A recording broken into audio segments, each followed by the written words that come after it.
Hello guys, pag-usapan lang natin ang breaking news. May pasabog nga naman kasi ang bali-balita. Exclusive nga naman kasi yung pinag-uusapan ngayon. Daniel Padilla, hindi pa kayang i-level up ang pagsuyo kay Catherine Bernardo. Walay na ba ang pagsuyo ni Daniel Padilla kay Catherine Bernardo? Pero take note guys ha, may bali-balita pa rin kay Daniel Padilla at Catherine Bernardo. Ayon kasi sa balita sa atin ni Christy Permin, si Catherine Bernardo ay naghihintay pa rin kay Daniel Padilla. Ibig sabihin, yung mga kilos noon na nabalitaan natin na ginagawa ni Daniel Padilla ay hindi pa gaano level up.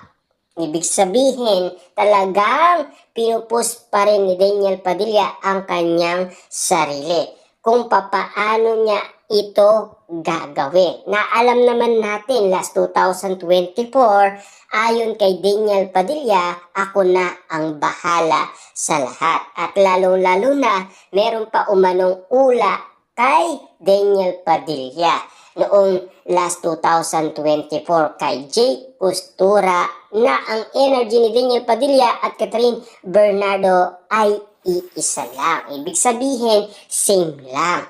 Pero ang ula naman sa atin ni Mamo ay si Daniel Padilla hindi pa gaano level up. At lalong-lalo na ula ni Mamo, nakikita niya umano sa bara-baraan ni Daniel Padilla ay tanggap na daw niya na wala na talaga sila ni Catherine Bernardo. Ibig sabihin, naka-move on na si Daniel Padilla sa iwalayan Katniel. Na alam naman natin kasi malapit na silang mag 2 years sa kanilang iwalayan. Siyempre, nag-start yan noon November 30, 2023. Na alam naman natin, umabot na sila sa stage na 1 year nang hindi sila nag-uusap at nagkikita kahit na iisa lang ang kumpanyang pinapasukan nila.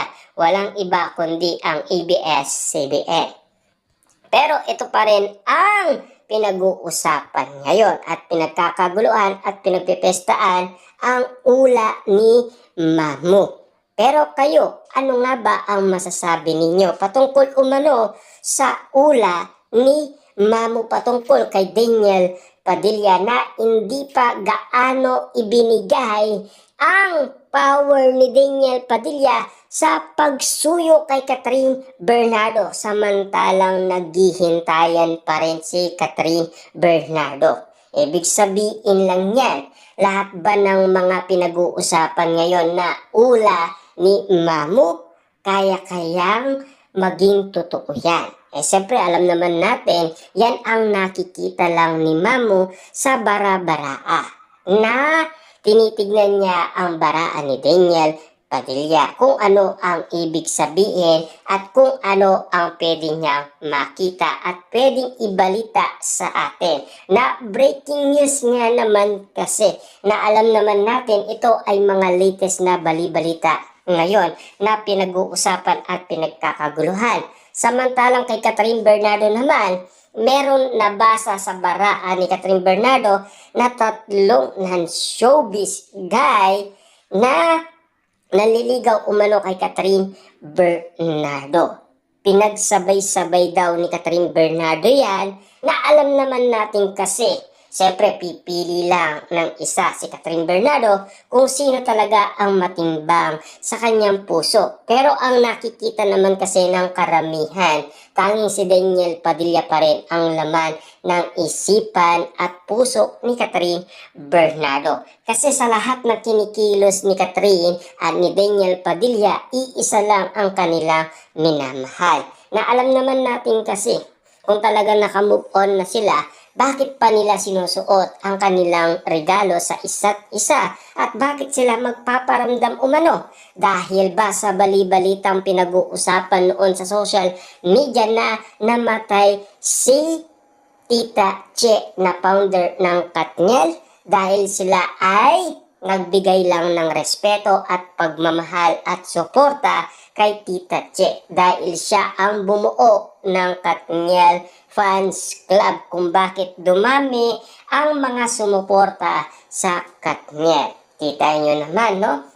Ang daming pinag-uusapan, ang daming mga reaction umano ng maraming tao patungkol umano sa kaguluhan na pinag-uusapan ngayon at pinagpepestaan patungkol kay Daniel Padilla. At lalong-lalo na, siyempre hindi pa daw gaano level up talaga ang pinapakitang pagsusuyo na ginagawa ni Daniel Padilla kay Catherine Bernardo. Siyempre alam naman natin, hindi gaano ang proseso na sila ay madaling magkabalikan.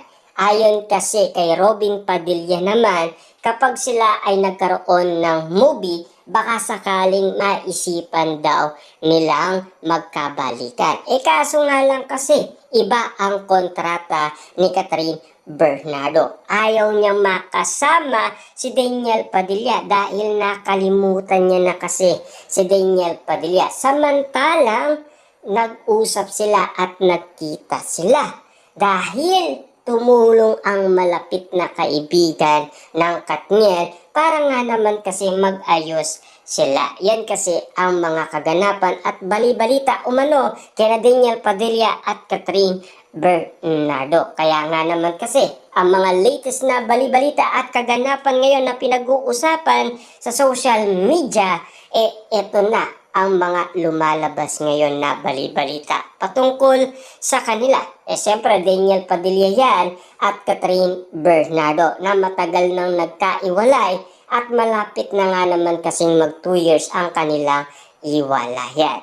Siyempre, pinag-uusapan pa rin sila at lalong-lalo na kasi pinag-uusapan pa rin ang kanilang mga regalo sa isa't isa kung bakit sila nagpaparamdam sa maraming tao. Ika nga kasi guys ng mga Delulu fans na minumulto daw sila ng Katniel dahil sa kanilang pinapakita at sa kanilang sinusuot na parang binabalik-balikan nila ang kanilang pagmamahalan. Ibig sabihin ng iba, parang throwback lang, parang bumalik lang sa nakaraan sina Daniel Padilla at Catherine Bernardo.